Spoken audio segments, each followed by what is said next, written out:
Let me tell you something I wish somebody had told me on my first day. Being a spy is nothing like you see on TV. Showdowns in exotic locales, death-defying car chases, seemingly limitless food and beverage per diems. Those days are over. What we deal with is the collection and manipulation of information, plain and simple. And thanks to the wonders of telephone communication, we don't even have to leave our desks anymore.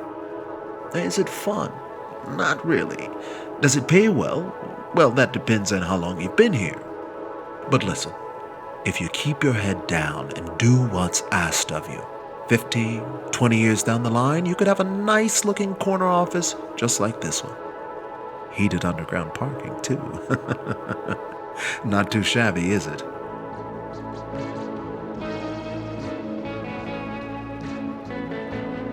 When I signed up here, I was kinda hoping to do work in the field.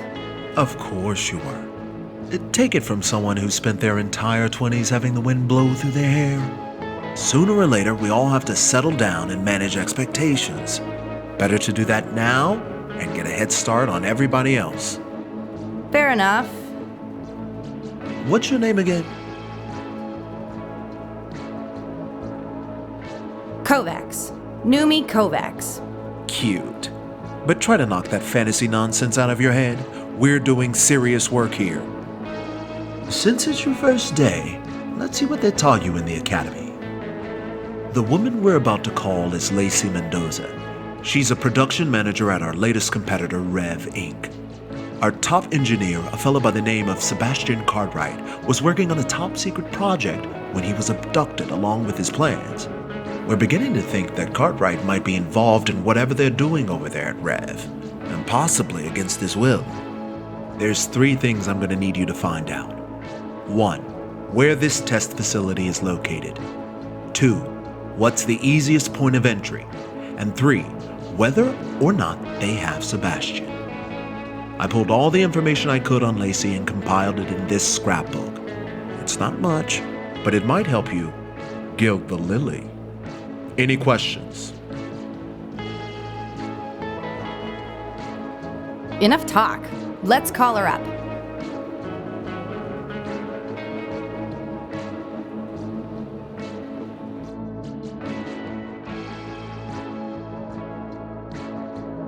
This is an important mission, so make it count.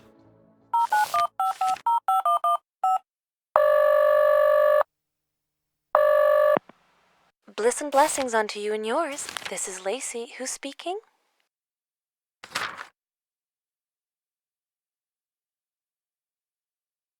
This is Sheila Arbogast from the London branch. The London branch of what? The, thing you do, your company. First of all, we're not a company, we're a community. And secondly, we don't have a London branch, but we will. Don't talk specifics unless you know them to be true. Let's give it another try.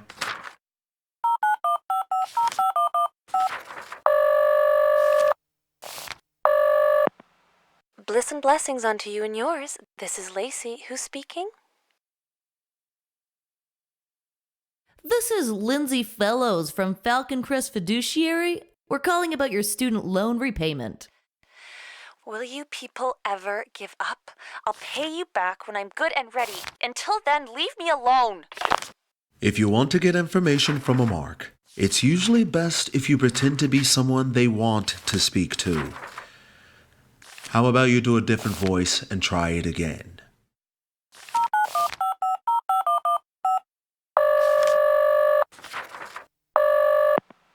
Bliss and blessings unto you and yours. This is Lacey. Who's speaking?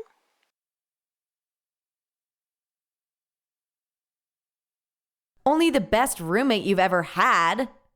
Clara? You sound really different.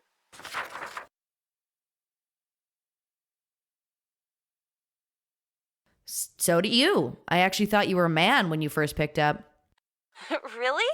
Well, it's probably just a bad line or something. That's probably it. You're not with Docilio, are you? Who's Docilio? Never mind. We've just had a lot of outside interference lately, and we need to be extra careful about who we speak to.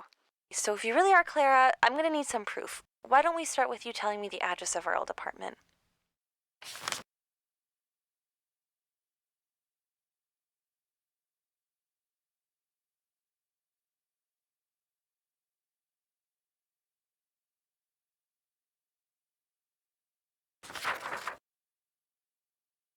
.376 University Ave. Actually, that was the address for my college dormitory. How could you possibly know that?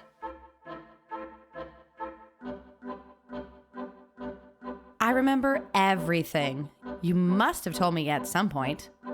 Well, if you remember everything, then you should remember the address that we lived at for 4 years together. What was it?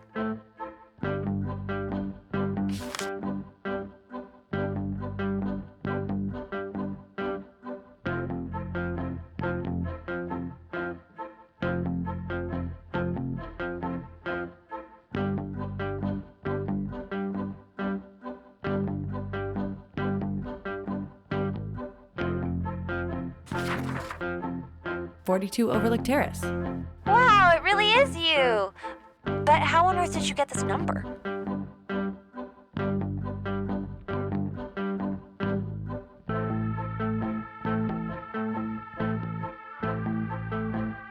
Your ex gave it to me. He did? How did he... What did he say?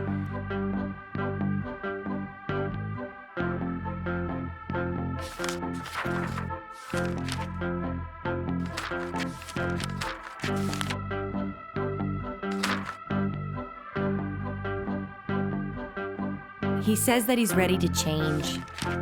Well, it's a little too late for that, isn't it? No, of course it is. I mean, I've moved on. I have a new job, a new life. I even have a new boyfriend. His name is Sebastian, and he's a brilliant inventor who loves me very much. Looks like you found her Achilles' heel. Keep pressing down on it.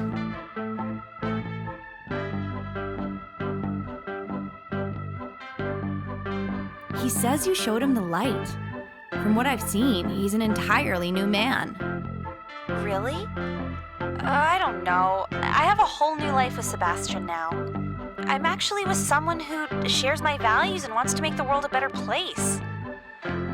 What do you think, Clara? Should I throw that all away for someone who lied to me like that?